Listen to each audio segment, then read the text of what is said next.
I was arguing with a man in a market. Not fighting, arguing. There's a difference, and at 71 years old, I've earned the right to be precise about that. He was behind the fish stall on the corner of Lacson and Libertad, and he wanted 240 pesos for a kilo of bangus. I had watched him sell the same fish to the woman in front of me for 190. I pointed this out. He smiled. I smiled back. We went back and forth for about 4 minutes in a combination of my broken Hiligaynon and his patient, slightly amused English, while the woman selling vinegar next to him watched us like it was the most entertaining thing she'd seen all week. He came down to 210. I took it. As I walked away with the fish in a plastic bag, I thought, I've been doing this every Saturday for 8 months, and I still can't get him below 200. Then I thought, 8 months ago I didn't know what bangus was. Then I thought about the folder. That's where this story really begins. Not at the fish stall in Bacolod, not on any warm tropical morning, not in any picturesque version of a life reinvented. It begins in the kitchen of a 4-bedroom house in Terre Haute, Indiana, at 7:15 on a Tuesday morning in January, with a salmon-colored brochure sitting on my kitchen table that my son Martin had placed there the night before, positioned so carefully that I'd see it the moment I walked in. The cover read, Meadowbrook Senior Living, where comfort meets community. Below that, in smaller italics, because you deserve the best of this season of life. My name is Dorothy Ann Kelsey. Everyone calls me Dot. I'm going to tell you about the 2 years between that brochure and that fish market, because the distance between them is not just geography. I was born in Muncie, Indiana, in March of 1953. I grew up in a neighborhood where the men worked at the Borg-Warner plant and the women did that plus everything else. My mother was one of those women. She didn't complain about it because complaining wasn't useful, and she raised me to share that opinion. Competence wasn't pride in our house. It was just the baseline. I studied health administration at Ball State, graduated in 1975. Not nursing, not medicine. I never had the stomach for blood, and I knew it early. What I had was an aptitude for the machinery that kept a hospital running. Scheduling, insurance coordination, budget reconciliation, the 17-step process for getting a piece of equipment approved that everyone needed yesterday. I spent 31 years at Union Hospital in Terre Haute, most of them as administrative coordinator for the surgical ward. I know the smell of a hospital corridor the way some people know their own backyard. I met Gerald Kelsey in a movie line in 1977. He was behind me, bumped my shoulder, apologized with the slightly embarrassed grin of a man who doesn't realize he's being charming. He was an electrician. He worked for the same company for 40 years, without complaint, without big declared ambitions, without any particular need to impress anyone. He was the kind of man who fixed his neighbor's leaking faucet on a Saturday morning without being asked and came home like he hadn't done anything at all. We were married in September of 1979. We had 43 years together. He died on February 11th, 2022. A stroke. No warning. Thursday night he was watching Jeopardy! In his recliner, telling me nobody under 50 knew their state capitals anymore. Friday morning I found him in the bathroom, on the floor, already past anything I could do. 31 years working adjacent to medicine, and there was nothing to do. That's the kind of thing you can't prepare for, no matter how many deaths you've witnessed professionally. Knowing how things end doesn't protect you from the ending. We have 2 children. Martin is 48, a civil engineer in Indianapolis, serious, organized, the kind of person who brings spreadsheets to family lunches and considers this a reasonable thing to do. Karen is 45, a special education teacher in Fort Wayne. The softer heart of the two, but don't mistake that for the absence of strong opinions. They're different people in almost every way, except, I discovered, when it came to what should happen to me. After Gerald died, I operated on the autopilot that everyone of my generation knows. Wake, make coffee, wash the cup from the day before, sit on the wrong side of the sofa, because the right side, his side, left of center near the window, felt wrong in a way that was almost physical. Watch television without registering it. Sleep. Repeat. There's something nobody warns you about late-in-life widowhood. The acute grief comes in waves, yes. But what really accumulates is what I can only call structural silence. Gerald and I didn't need to talk much. After 43 years, you develop a language made almost entirely of presence. The sound of someone else in the kitchen, the weight of them on the other side of the bed, the simple confirmation that the day happened to two people rather than one. When that presence disappears, you realize you'd been using it as ballast the whole time and never noticed. I was living the outline of a life. The shape without the substance. It was May of 2022, 3 months after Gerald. I was in the waiting room of my family doctor, Dr. Harrington, same man for 20 years, in that room with the outdated magazines and the sand-colored paint that never quite matched anything. There was a woman in the corner chair, mid-60s, with the kind of short hair that signals a person has stopped worrying about certain things in a healthy way. She was looking at her phone and smiling at the screen in a way that seemed almost inappropriate for a medical waiting room. Not giddy, just light. I couldn't help it. I asked what she was looking at. She turned the phone toward me without ceremony. Photos. A market bursting with color, saturated beyond what I expected from a phone camera. A woman, I realized, sitting in a plastic chair in front of open water, holding what appeared to be an entire grilled fish on a stick, laughing with her mouth fully open in the way that cameras in the United States somehow never seem to catch. "Is that you?" I asked. "Bacolod," she said, as if the name of the city was its own complete answer. "I spent 3 weeks there in November. I keep thinking about going back and just not coming back." Her name was Phyllis. She'd retired from the county health department. We had the same vocabulary, the one built from insurance denials and forms in triplicate. She told me, in that 20-minute waiting room window, that she'd been researching the SRRV, the Special Resident Retiree's Visa, and that the cost of living was a fraction of what she was paying in Indiana for the same quality of life. "But it's not just the money," she said, and she paused in the way people do when they're about to say something they know will sound excessive. "The people there, they see you. You exist differently there. I don't know how else to say it." I wrote the name of the city on the back of a pharmacy receipt from my purse.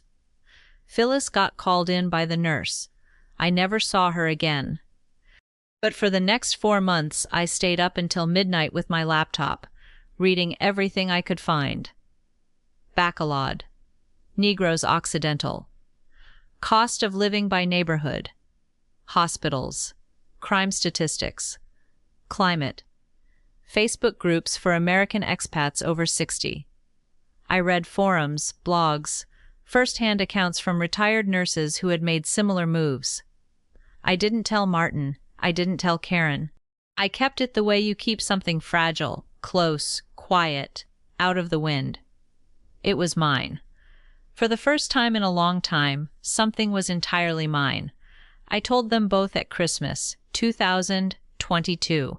They were in my living room, with my decorations, in the house I'd kept immaculate for 43 years, and I waited until after dinner, waited until the coffee was poured, and then I put the folder I'd assembled on the table. Maps. Cost estimates. Visa requirements. A list of credentialed hospitals in Bacolod with consultation fees in US dollars. Martin looked at the folder, then at me, then at Karen. "Mom," he said, with the tone of someone about to be very reasonable, "you just lost Dad. You're vulnerable to this kind of thing." "This kind of thing," I repeated. "Organizing my own life?" "Scammers," he said plainly. "The retirement abroad market is full of people who target American widows. I've read about it." Karen came at it differently. She always does. She reached across the table and took my hand and said, with her eyes going soft, "Mom, what if you get sick? What if something happens and I can't get there in time?" She stopped. "You've spent your whole life taking care of everyone else. Let us take care of you now." I understand that sentence. I know where it comes from. But there's a version of it that is pure love, and there's a version that is well-intentioned emotional management, and sometimes the difference between them is only visible from the inside. "Karen," I said, "I spent 31 years in a hospital system. I know the Philippine healthcare infrastructure better than you know the Allen County one. I did the work." Martin pressed again. "The house needs to be handled. The finances need oversight. You're going to need support systems." "I am 69 years old, not 90, I said. "I am in perfect health. I have my union pension. I have Gerald's life insurance. I don't need a support system managed by someone else. I need room." It was Martin who said the thing I still think about. "Mom, you don't know what you're doing. You're grieving." And I looked at him and thought, "Son, I've been grieving since I was 66 years old and realized that the life I had imagined for this chapter was never going to arrive the way I'd pictured it. And nobody asked what I wanted then either. I didn't say it out loud. It wasn't the moment. But it was true. We finished dinner in quiet. I washed the dishes. They went home. And the next morning I called the travel agent and bought the ticket. Chicago to Manila is 23 hours with a layover in Tokyo. I knew this. I had read it multiple times. But there is a difference between knowing something will be long and sitting in seat 34C of a Boeing 777 at 3 in the morning with swollen ankles and the growing certainty that you have just made the boldest decision of your adult life. I slept in fragments. Ate whatever was put in front of me without tasting it. Read the same 30 pages of a novel 3 times without absorbing anything. During the Tokyo stopover, I sat at the gate watching planes land with the odd sensation of being suspended between 2 versions of myself. From Manila the first took a domestic flight, 1 hour and 20 minutes, to Bacolod. Then the door of the plane opened. Heat. Not the dry heat of Indiana in August, which I know and can categorize. This had weight to it, a density of humidity that made the air feel almost substantial. The smell came with it. Flowers I couldn't name, something frying nearby, the low controlled smoke of burning leaves somewhere, and underneath all of it a living organic smell, like soil that had never stopped working. The Bacolod airport is small, clean, efficient, but small. The kind of place that puts you on the street in 20 minutes if you move through it right. I didn't move through it right. I stood outside with my 35-kilo suitcase, which suddenly felt absurd, looking at the line of colorful tricycle sidecars serving as taxis, and I simply did not know which way to go. "Ma'am, you need help?" He was around 50, wearing a plaid shirt and one of the woven palm hats I would come to recognize as near ubiquitous in Bacolod. His name was Rolando. He wasn't a tour driver or a service worker. He was just a man leaving the airport who saw a silver-haired American woman of 70 standing next to a large suitcase with the polite expression of someone who is more disoriented than they want to admit. He helped me load the suitcase into a taxi cab, gave the driver directions to the guest house where I was staying, and when I offered money for his help, he waved it away as if the idea were slightly funny.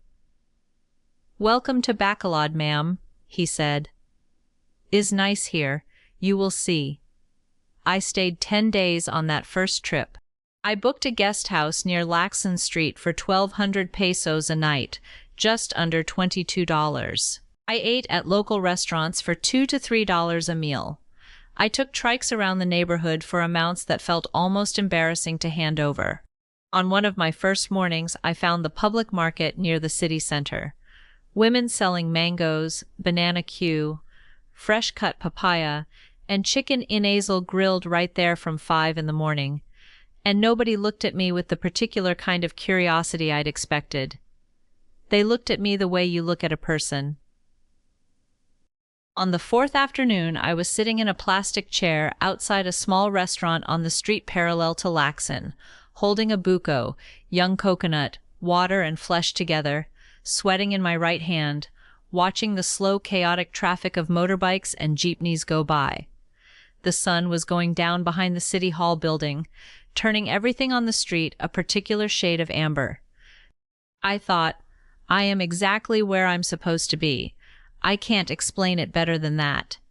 It wasn't dramatic. It was more like a click, the quiet sound of something fitting after months of things not fitting at all. I went back to Terre Haute, spent 3 months organizing. The SRRV, the Special Resident Retirees Visa, requires a minimum deposit of $10,000 in a Philippine bank for applicants over 60, plus standard documentation. Birth certificate, valid passport, police clearance, medical certificate. I hired a specialist recommended through an expat forum, a man named Gary who charged reasonable fees and answered every email within 24 hours, which I had learned to recognize as the single most reliable indicator of professionalism in this process. I researched hospitals carefully and methodically, the way I had spent 31 years doing.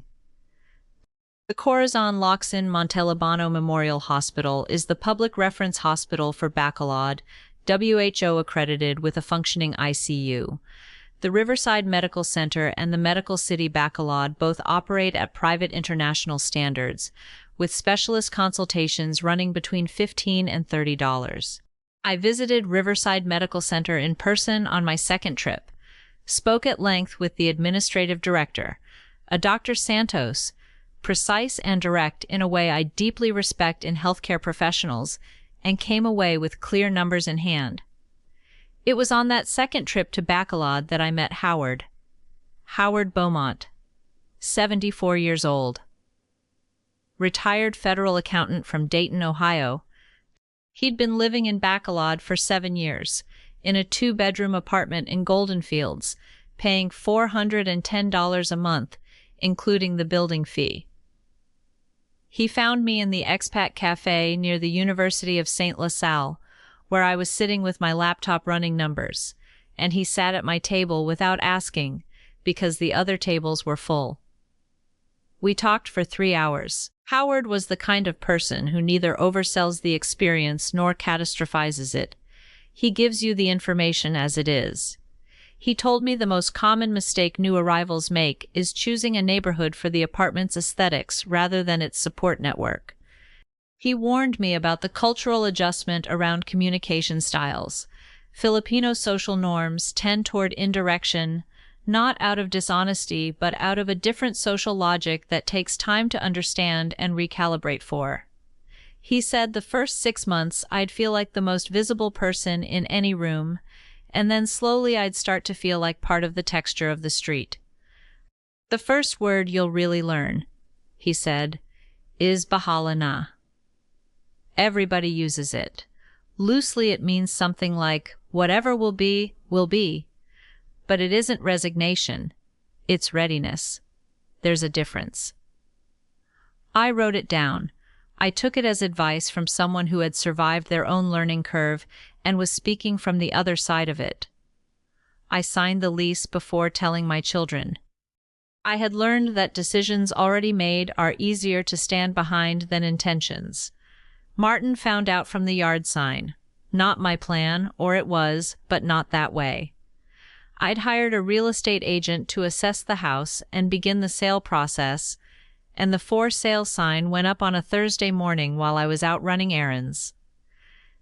Martin happened to drive past that afternoon on a route he still used when visiting a client in Terre Haute. He called me 5 minutes later. "Mom, what is that sign in front of your house?" Not a question. He came the next day. Karen arrived the day after that.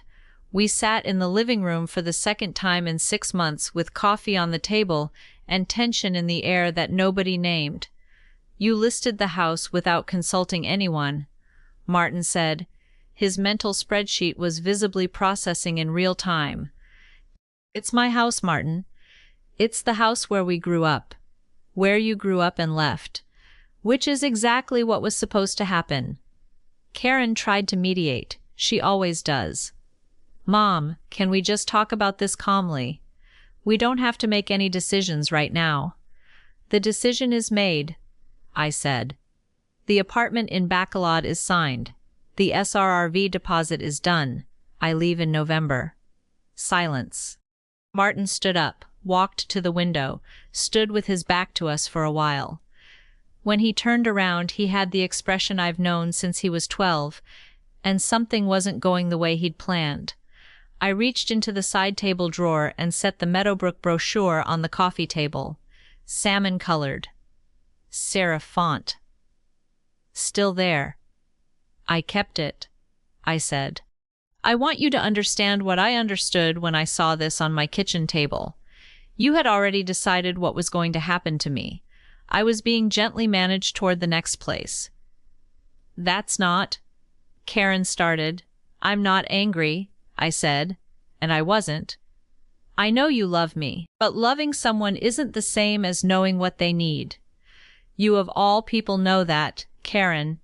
You've spent your career teaching that exact lesson to a system that assumed it knew better than the children in it." Karen went quiet. That was the hardest moment, not because she argued back, but because she understood and sat with the weight of it. I moved to Bacolod on November 12, 2023. My apartment is on the second floor of a faded yellow building in Arroreco, a residential neighborhood 10 minutes from the city center by tricycle. $380 a month. 2 bedrooms. I use the second as a writing room and sewing space. Old habit. A balcony overlooking the street, where I keep the wicker chair I bought on my 3rd day in the city. Internet at 100 megabits for $18 a month. Electric bill between $20 and $35 depending on how much I run the air conditioning.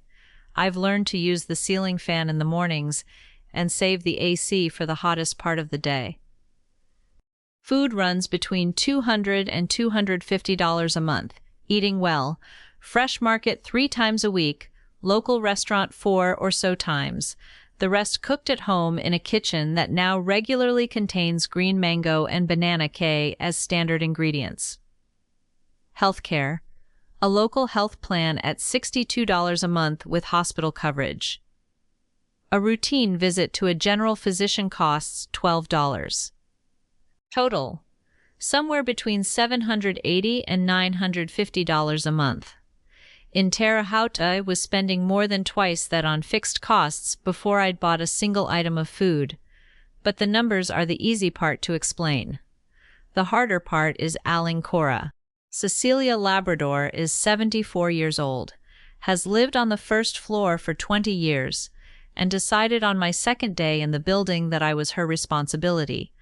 Not in an overbearing way, in a Filipino way, which is a different thing entirely.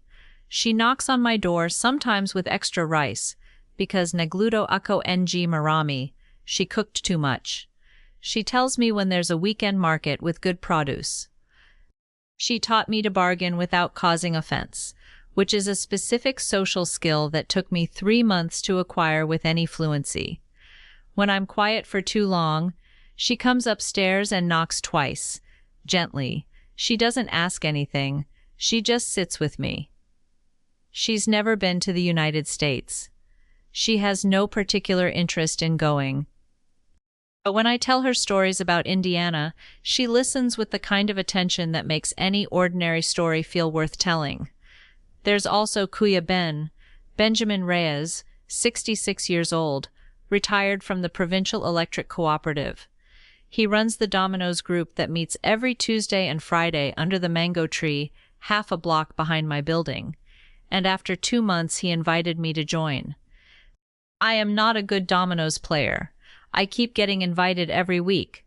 I've come to understand this as the clearest signal of genuine acceptance available on that street. And there's Lolo Arcadio Mendoza, 82, a retired mathematics professor who lives with his daughter 3 houses down and spends his mornings in front of the gate with a newspaper he alternately reads and uses as a fan. He was the first person on the street to call me by my name without the ma'am, just Dot. And it landed the way I imagine a key in a lock lands when you've been carrying it a long time without knowing what door it opened. And then there's Mia, 7 years old. Alan Cora's granddaughter, visits every week. She started calling me Lola Dot in the 3rd month, without preamble, as if the title were self-evident. She came one afternoon with a drawing. Me in the wicker balcony chair with the sun behind me, and beside me, Mia and Alan Cora. Written below in blue crayon block letters. Family.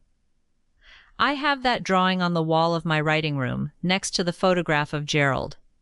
His name is Ronaldo Buenaventura, 63 years old, born and raised in Bacolod, widowed 4 years ago after 41 years of marriage, retired professor of Philippine history at the University of St. La Salle, still teaches the occasional volunteer seminar. He rides his bicycle along the waterfront boulevard in the early mornings when the temperature is still manageable. He smiles in a way that makes the skin crease at the outer corners of his eyes. We met at a volunteer event at a public elementary school in Mandalagan, where I'd begun lending administrative support, organizing files, helping teachers submit supply requests, the kind of work my background made instinctive. He was there to give a regional history presentation to the faculty. We crossed paths at the snack table. He asked if I was the new American who knew everything about hospitals, because Bacolod is small enough that this kind of information circulates. I know everything about hospital paperwork, I corrected. It's different. He laughed. We walked along the boulevard 3 days later. Then again. Then we started going to the Saturday market together because he knew the best inasal vendors and I knew the best fruit stalls. We began cooking together, sometimes at his place, sometimes at mine. He taught me to make care. I taught him my mother's stroganoff, which is probably a culinary heresy by anyone's standards, but which he declared surprisingly good in an accent that makes syllables sound pleasingly rounded. I did not plan any of this. I want to be clear about that. But when you are 71 years old, and someone looks at you like you are genuinely interesting, not interesting for your age, not interestingly eccentric, but interesting the way a person is interesting when they think carefully and notice things, and have something to say, you become aware of how hungry you have been for that without having admitted it to yourself. Martin found out through Instagram. I had posted a photo from the Saturday market. Ronaldo was beside me, holding a bag of mangoes, laughing at something I'd said. My granddaughter, Martin's daughter, 12 years old, saw it, commented, "Lola, who is that man?" And Martin saw the comment before I could respond. The call came 40 minutes later. "Mom, who is the man in the photo?" I explained, calmly, clearly, with the same energy I would use to explain anything else. "You're dating someone you just met, in the Philippines." He paused. "Mom, you understand that this kind of relationship," he chose his words carefully, "is frequently a situation where vulnerable people are taken advantage of. Older American women who, Martin," I said, This man has a pension, owns his home outright, and has 3 grown children in this city. He has no financial need of me whatsoever. But thank you for informing me about romance scams. An attorney Martin had retained to brief me on, as it was put, asset protection mechanisms available to American citizens in international relationships. Among those mechanisms, wrapped in careful legal language, was the possibility of initiating a preemptive guardianship review on the basis of capacity assessment. In plain language, my son was exploring whether he could legally question my mental competency. I sat with the phone in my hand for a long time after I hung up. Then I walked downstairs and knocked on Alincora's door. She sat me down. She made Celabat, fresh ginger tea, the kind with the slow heat that moves down through your chest deliberately, and she sat across from me while I told her everything, first in English and then mixing in the fragmentary Hiligaynon I'd accumulated over months. And she listened with the total attention that is, I have come to believe, the most significant gift one person can offer another. When I finished, she was quiet for a moment. Then she said, in her careful English, "Your son love you, but he love his idea of you more. Is different thing." What happened next I hadn't anticipated, and looking back I'm a little embarrassed I hadn't. Kuya Ben, who knew everyone in the barangay, connected me within 2 days to a Philippine attorney specializing in the rights of foreign residents. Addie. Maricel Fajardo, sharp and methodical, in exactly the way the situation required. She produced documentation of my full legal capacity within 48 hours, including a signed medical statement from Riverside Medical Center.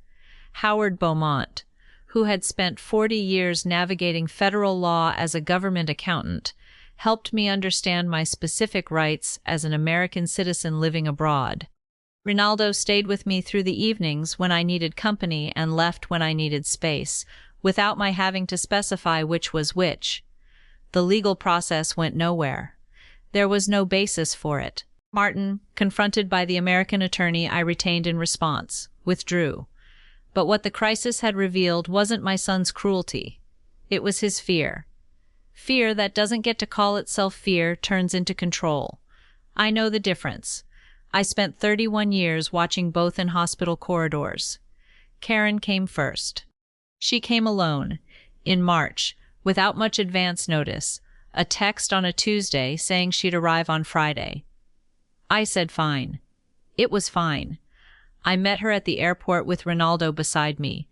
There was no reason to hide anything, and no reason to perform anything either.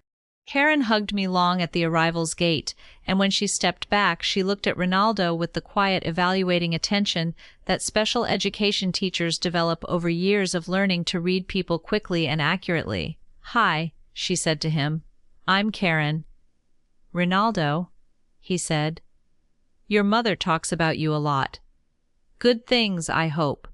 "Mostly," he said with the corner eye smile. Karen smiled back slightly, involuntarily. She stayed a week. On the 3rd day, Alincora invited her downstairs for breakfast. Mia was there. Karen and Mia spent 40 minutes drawing together with the crayons Mia kept in a tin cookie box. When they came back up, I saw Karen with the look of someone who has just understood something they don't have words for yet. On the 5th day, we went to the public market. Karen is the kind of person who makes a list before every grocery run, but she abandoned the list within the first 10 minutes.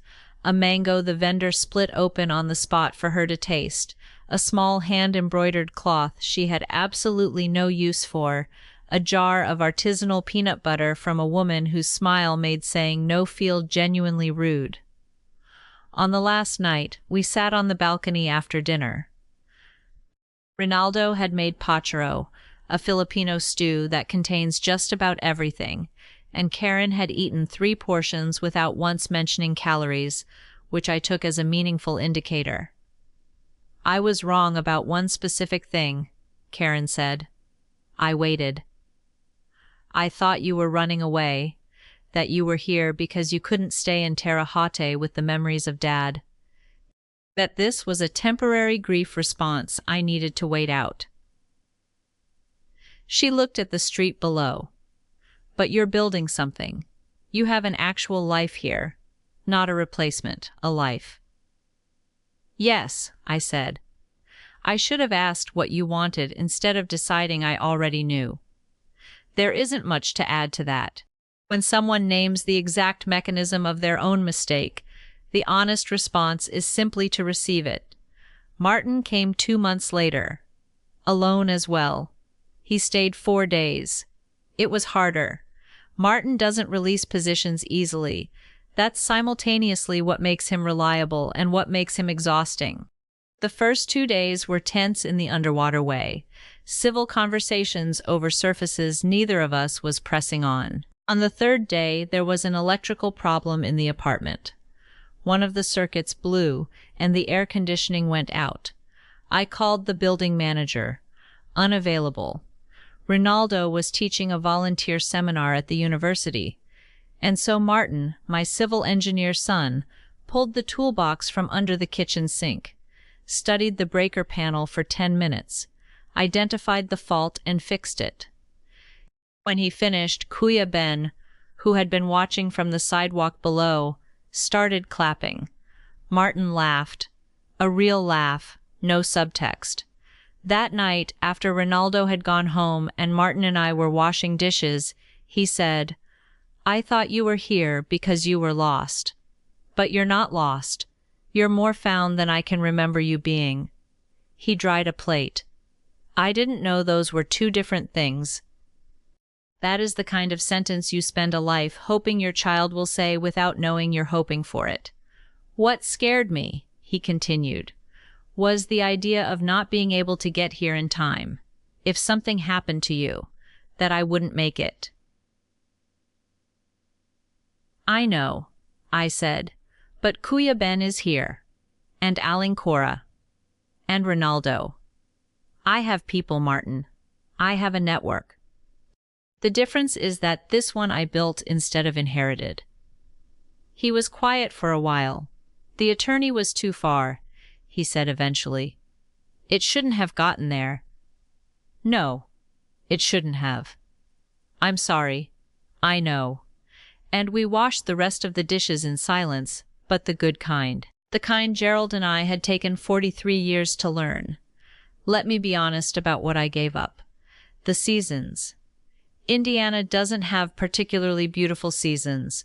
The winter is long and gray, and the summer is brief and muggy, but there was a rhythm to them I used to measure time.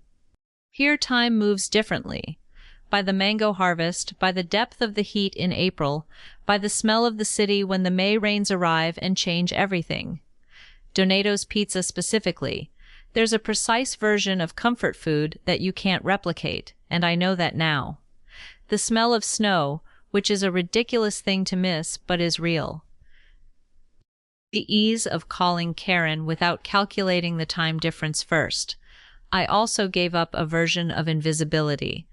In Terre Haute was a 70-year-old woman at the grocery store, expected, neutral, correctly placed. Here I am noticed. That can be tiring. But most of the time, the vast majority of the time, being noticed means being included. It means Quiapo crosses the street to tell me there's fresh inasal at the stall on the corner. That Mia looks for me before she calls me Lola. That Ronaldo remembers I put salt on my mango because he saw me do it once 6 months ago and filed it away. My union pension is $1,700 a month.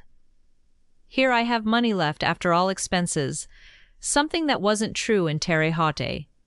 I have an emergency fund, health coverage, and an apartment that is my space in a way the 4-bedroom house never managed to be after Gerald was gone. Rent, $380. Food, $220. Healthcare, $62. Transportation, leisure, unexpected costs, $180. Total, $842 a month. I was standing at a fish stall on the corner of Laxon and Libertad this morning, arguing in bad Hiligaynon over the price of bangus. I paid 210 pesos for a kilo, more than I wanted, less than he asked. Somewhere in the middle, which is where most worthwhile things tend to land. If I could sit down beside the woman who stood in that kitchen in Terre Haute, staring at a salmon-colored brochure with a serif font and a slogan about comfort, if I could sit with her for just a few minutes, I would not tell her it would be easy. I wouldn't tell her it wouldn't hurt. I wouldn't tell her the family would understand quickly, or that the doubts would go away for good. I would tell her, you are not at the end of anything. I would tell her, what feels like the outline of a life might be the rough draft of another one.